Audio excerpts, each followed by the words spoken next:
Hi, we're back. It's another episode of Reading Rainbow Comic Book Edition.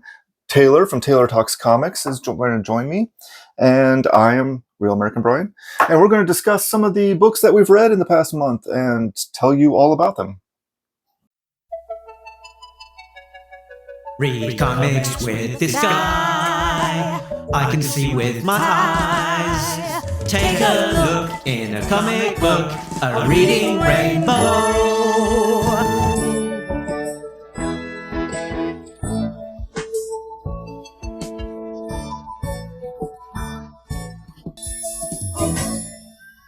All right, do you want me to start? Absolutely. Okay, so continuing on the theme that I do on the show of having one manga, one Batman book, I've consistently remained that. So first is the manga that I read.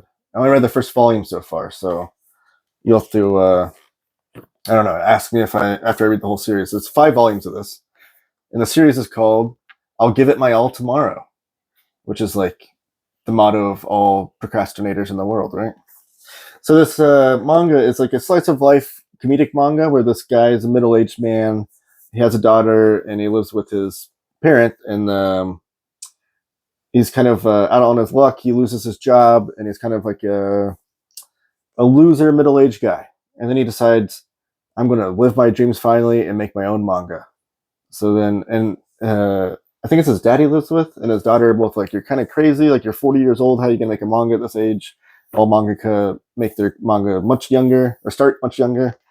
And then he's like determined. So it's like him getting over himself and getting over his procrastination and trying to overcome his laziness, if you will, and achieve that. So it's a lot of funny comedic moments, a lot of kind of good familial, like good-hearted, like familial moments too with his daughter and his the parent that he lives with and whatnot. But so far it's good. Like I said, it's 5 volumes, so I'll be able to read the other 4 volumes. And I like this nice little tight series that aren't 40 volumes or whatnot. So it has finished at 5 volumes? Yes, it's all done. And they're in these nice Viz signature editions or whatever. But is it autobiographical or a little bit? I think it's a little bit of not quite autobiographical, but I think it has some similar themes. I'm not sure if the manga, like if you're asking if the manga started when he was older, I don't know about that. His name is Shunju Aono. Yeah, it doesn't say if, I don't know. I haven't looked that deep into to see if it's that autobiographical, but definitely slice of life, and it's a little fun, good-hearted comedic stuff. Something to read in between your big epic superhero stuff, maybe. All right. So I'll give it my all tomorrow. My first book is Monkey Prince. This is the volume 1 of the hardcover. I was initially turned on to this book. I had seen it in the comic store, but I kind of strolled on by. But then when Omar from Near Mint Condition did his beginning of the year, what was it, best reads of last year, and invited a bunch of people on, there were multiple people that picked out this book, and just listening to them describe it. And in the past, I'd read and watched different versions of The Legend of the Monkey King. So I was already somewhat familiar with where we were going with this, but this is going to be a new character. And then from what they're describing, it sounded super awesome. So I grabbed it to give it a try. I would not have picked it as my best read for a year. It was a good read, but wasn't in love with it. I think I'll probably get volume 2 just to give it a little bit more of a try. It is a very interesting take on superhero. I guess I don't know if I was expecting something different from it or what I was expecting exactly, but it didn't hook me as much as some of the people that were reviewing it. The other thing that was kind of off-putting with this collects the first 6 issues, but the comic is written in 4-issue story arcs. So you get the first story arc minus issue 0, which is referenced in the books, and there's like little caption C, issue 0. 0's not in here. And then you get like the first half of the second arc. So it's just constructed very strange. That's to get you to buy the next one, I guess. Which I will. I will buy I liked it enough to buy the next one, but I'm not super in love with it at this point. And it's written by Jean Lewin Yang, right? Sure. And his new series, American Born Chinese, just hit Disney Plus, and I think from the looks of it, they might have similar superhero themes. Yeah, so this I guess I didn't talk about it at all, but so it's a young teenager who finds out unexpectedly that he has the powers of the Monkey King passed on to him through his lineage, and he's the Monkey Prince. And he has like some interactions with other DC superheroes, so it's taking place in that universe. Actually, some of his interactions with Robin are my favorite parts of the book. Which Robin is it? Damian Wayne, Okay. I believe. He's the current Robin in the universe, so I don't know if it was. There's so many Robins. Pretty sure it's Damian.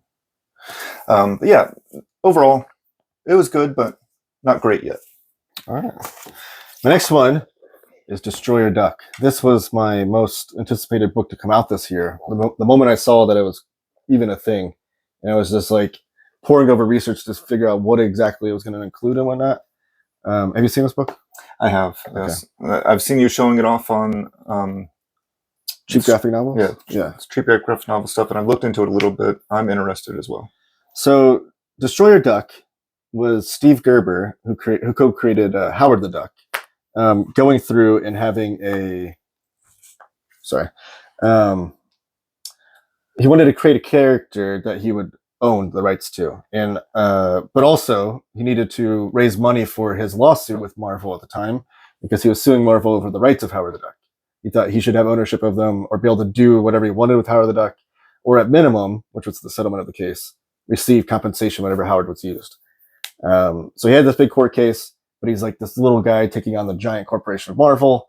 Obviously, you can understand most cases like that, the giant corporation drains your bank account and then washes their hands clean.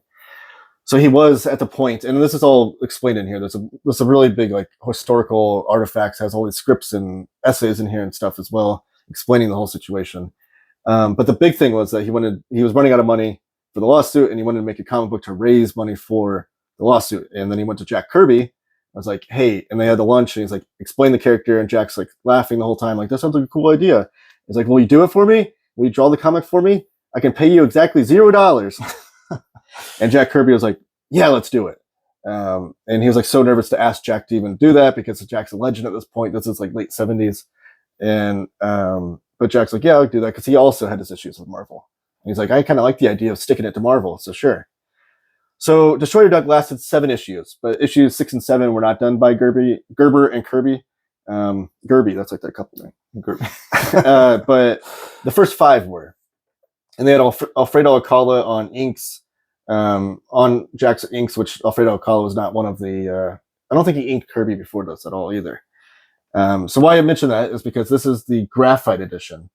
And this is done by Tomorrow's Publishing, where they reprint the first 5 issues with complete just Jack Kirby's pencils. So it works like an artist edition, if you will.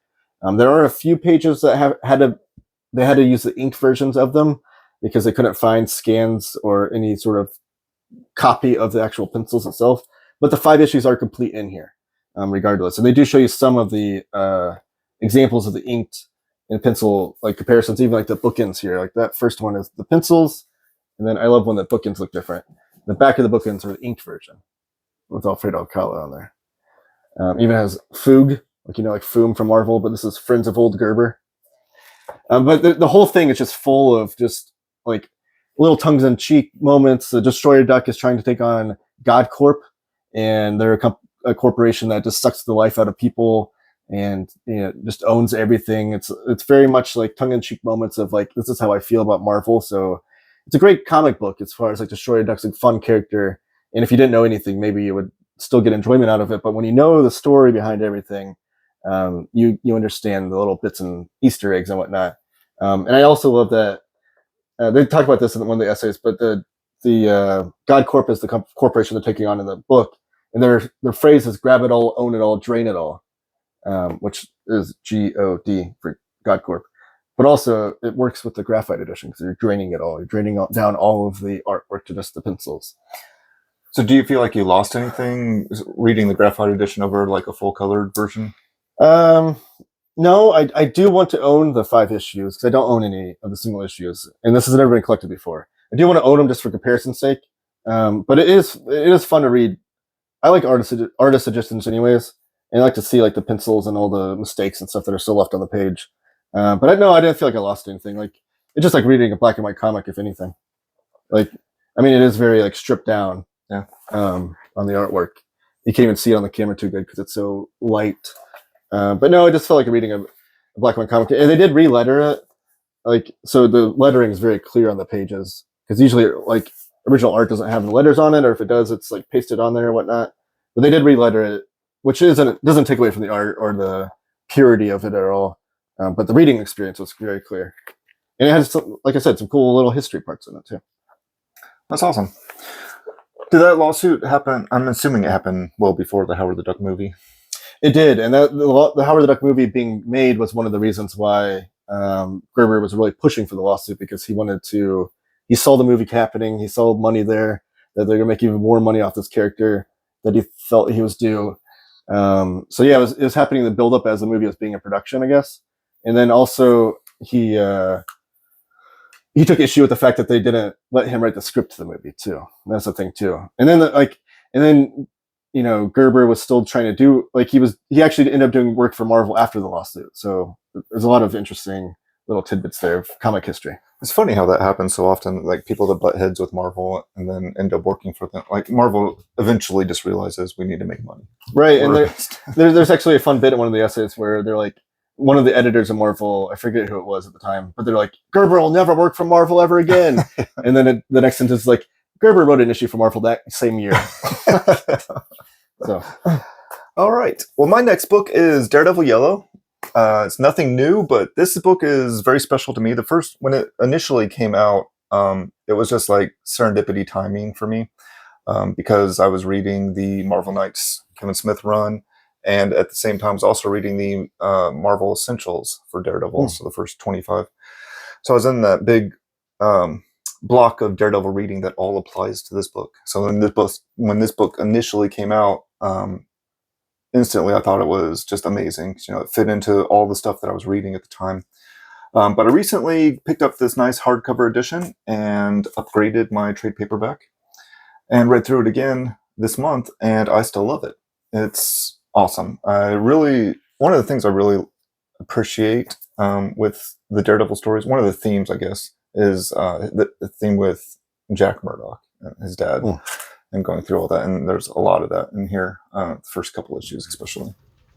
But yeah, this being told basically from Matt's point of view after Karen passes away. Super awesome. And I love the artwork and the story. And it'll always have a special place in my heart just from that initial reading being so perfect.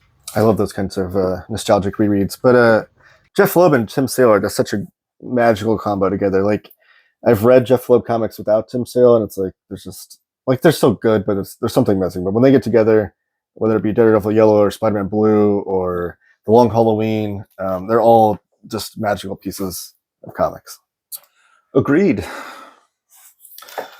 All right, so my next read was Planetary.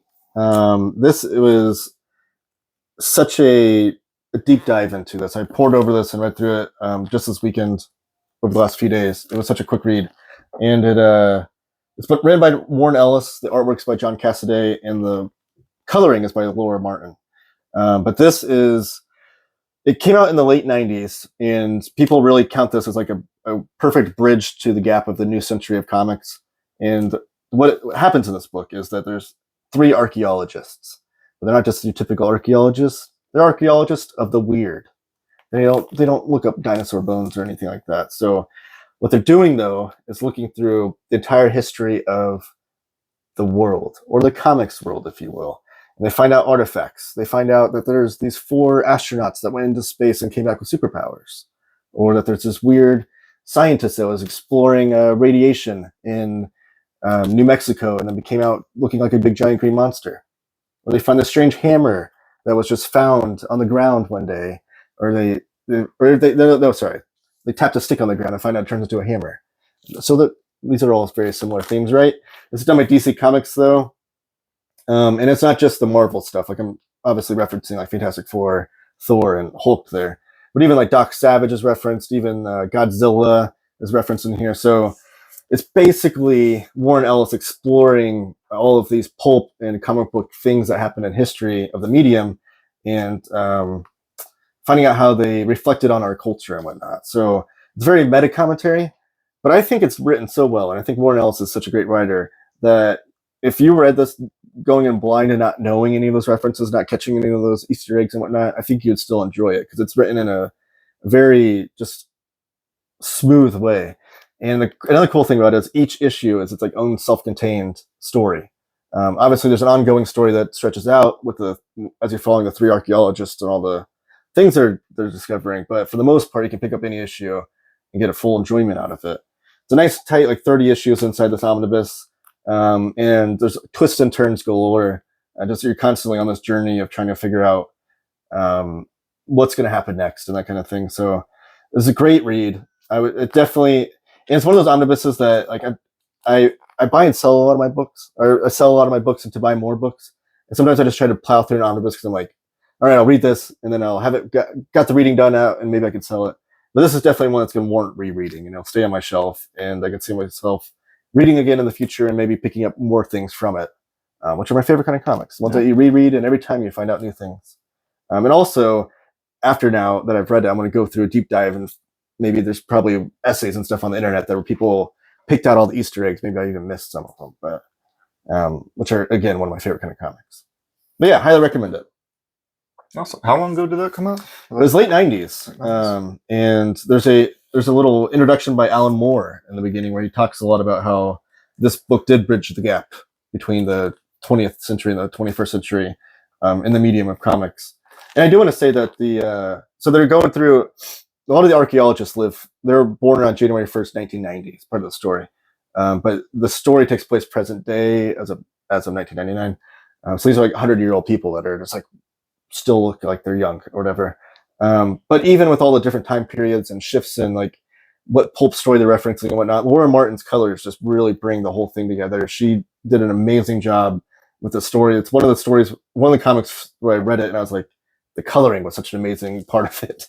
But John Cassaday, I was such a fan of his artwork coming out of this. Like I've seen his art. I never read any comics with his artwork in it in a sequential form, only like covers or whatnot. So, and I was like, oh, his artwork looks fine. That's cool. But reading it like in sequential form and like seeing it like progress over time and stuff, like and the different panel layouts he does, like I fell in love with the three-piece team that was Cassaday, Martin, and Ellis in this book. And they do the whole thing, all three of them. Well, that sounds pretty interesting. My next one is the third Reckless book from Brubaker and Phillips, and it continues to be absolutely awesome. This one has a lot more of the like personal relationship type stories. You know, the theater is burning down. His relationships are a bit strained, and you get more of the aspect of like his real life along with just whatever Casey's working on. But I continue to be amazed by these books. I love them every time. I'm trying not to read through them too fast because I'm almost caught up at this point, and they're pretty quick reads to begin with. But yeah, I highly recommend the Reckless books. Brubaker and Phillips are amazing. They've never let me down so far. There's only 2 more after this. I know. And they've already announced Night Fever, I think, is a book coming out this summer, and then another book popped up on solicits recently. It's coming out in December. That's not Reckless, so it'll be the last one for a while. Yeah, but hopefully they get back to Reckless because I love Ethan Reckless. Yeah, I know you and I both share the sentiment that we could read like 30 of these. Like they're just keep them coming. Yep, absolutely. Like, tell me where to pre-order or sign up for a book club and just charge my account every month. For sure. So the last read of the month is my Batman book, and it was a reread, but it was the first time I read it in this format. And this is Batman: The Killing Joke, Absolute Edition. If you're want to try out the Absolute Edition, this is a very affordable one. This is only like $49.99, so you get it for like $25 if you shop at the right places. But this, like I think our first episode, I talked about the Batman Year One edition that had the two books in it, and it showed you like the original printing with original colors, and then the new printing that they've been using for years. Well, this does the same thing. So it shows you 2 different versions. The first version is the original colors, which were by Brian Boland himself, and it's even on newsprint. And then they also collected in here, well, the complete script of Alan Moore, which is amazing. But did I pass it? Oh, Oh, it's the first. Sorry, the first. The first version of the story is the new coloring, which is done by John Higgins. Is that right? Do I have the right? Hold on. I think it's the other way around, isn't it? I think you're right. Yes, I'm sorry. So the first version that's collected in this book is the new version that's been collected. Like this is the version that's been collected in all of the subsequent trade paperbacks and deluxe editions and stuff that have come out. And the coloring is by Brian Boland. The original coloring was by John Higgins, who was the colorist on Watchmen, and that is on like newsprint. So they even keep it like the consistency, the paper stock that was in the original printing is in there too. In the John Higgins version, I mean, you can see it like it's very like psychedelic coloring, like it's very unnatural, but it gives you like the theme of the story. And Brian Boland goes for like the more realistic, like what these colors would look like in real life. Let me try not to get a graphic page though. So two different versions, but you can read them, and then there's a complete package. It has the entire script of Alan Moore. Which, have you read an Alan Moore script? No. They're like a fun reading experience for comic book scripts, which typically, I gotta admit, like scripts when you get to them, or it's just kind of like it's not some fun to read without the pictures and stuff. But Alan Moore scripts are like the way he writes them are it's like a conversation to the artist. So it's like, okay, so then we're gonna do this, and it's like reads like an email that he'd write to the artist, and then and it's so funny because he's so detailed. Like the Watchmen scripts, like one full page would just be like one panel, and then now the full page of script for the whole panel. So it's so detailed, but then I love it because he always finishes off like, or just do something else you figure out. Like if you come up with a better idea. But the reading experience though, so this on a reread, it's still great. It still holds up as a classic. The story is that Joker is trying to prove a point that everyone in the world is just one bad day away from turning to the dark side, turning to villainy and destruction, like he himself. It's kind of proving a point of like, I'm not crazy. Like I just had a bad day, and then anybody could do this. So he goes through and he tries to find the most pure person in Gotham City, which is Commissioner Gordon, and he gives him the worst, most hellacious day of his life. And part of it is, I guess this isn't a spoiler, right? This has happened so many years ago, but he shoots Barbara Gordon in the pelvis, thus paralyzing her from the waist down. Barbara Gordon is Commissioner Gordon's daughter. And then he does some other things, which I don't spoil those details, but basically he's trying to prove that Commissioner Gordon's one bad day away from turning evil. And it was originally collected, I think, in two big album-sized issues from Alan Moore and Brian Boland. And they came out pretty far apart because Brian Boland, his artwork is so amazing and incredibly detailed that it took him a long time to draw the next issue. But it's such a great reading experience. It's just a classic book. It's a classic Batman story written by Alan Moore, which I don't think he ever wrote another Batman story beyond this. But it goes right up there with the late 80s of the gritty superhero comics, and I highly recommend it if you haven't read it. I actually just read it a couple months ago. Oh, I read the new Brian Boland colored version, not this absolutely. the smaller one. Oh yeah, smaller hardcover. But it was nice. It was a reread for me as well. But going through it, I don't know what it was, but reading it this time, I was like, I don't think I ever appreciated this as much as I should. I did appreciate it. I thought it was great, but reading it, I was like, man, this is so much better than I even remembered it being. And I find myself feeling that way with a lot of the comics that I read, like as a teenager, when I was in my teenage phase, like I'm going to read Watchmen and Dark Knight Returns and all these gritty comics. I liked them back then, but as an older adult, like you really grow to appreciate certain moments of whether it be the artwork or just certain like beats in the story where you're like man, like that one little moment really would screw someone up, that kind of thing. I do have to say, I think I prefer the Brian Boland colors. Really? Yeah. Well, you're wrong. But why? You don't like the psychedelic looking kind of? I don't know. I like the grimy, like crime noir type stuff. I feel like the psychedelic kind of colors fit with the Alan Moore theme or whatnot. A similar treatment, though, was done on the Absolute Swamp Things. That are very controversial because the original Swamp Thing run by Alan Moore it wasn't John Higgins, I don't think, but they had like a similar kind of a psychedelic look to the colors. And then on the Absolute Swamp Things, they went for a more realistic look to them. And people are kind of upset about that. But yeah, so it's interesting. But great read. All right. I have a kaiju-sized book as my last book for this month. Kaiju Max. So this was a book that Taylor recommended to my group of friends, and Johnny went out and bought it. And it wasn't for him, but he sent it to me, and I'm glad he did because I really loved it.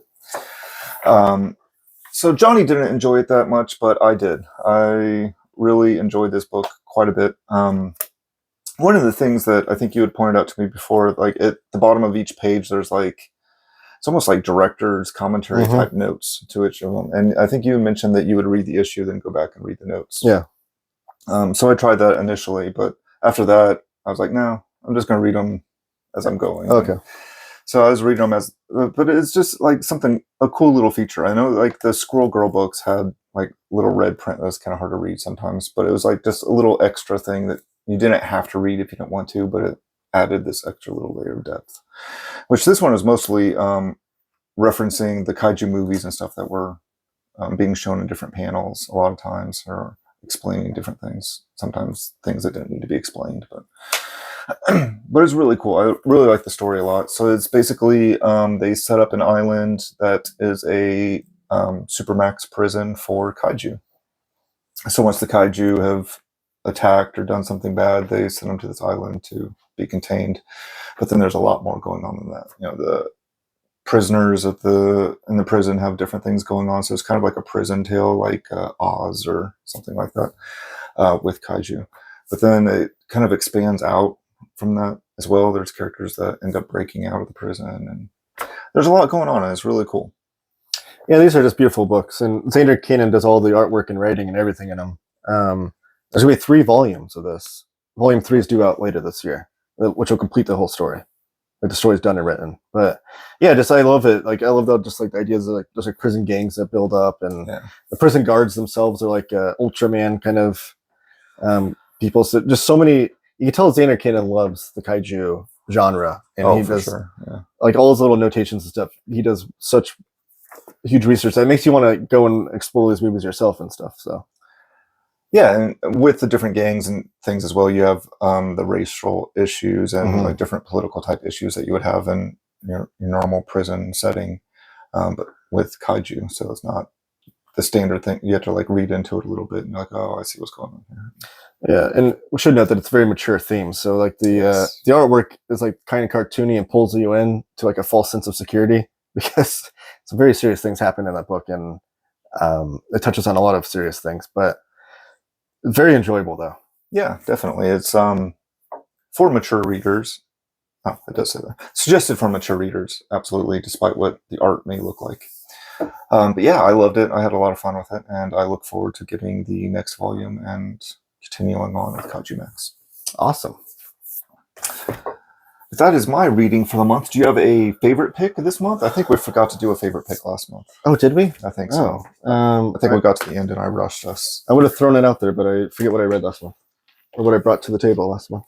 But this is my favorite read. Planetary. I think this was such a fun, enjoyable experience. Like, just there's so much to explore in here, which is kind of the idea of it. Like, they're archaeologists are exploring so many different things.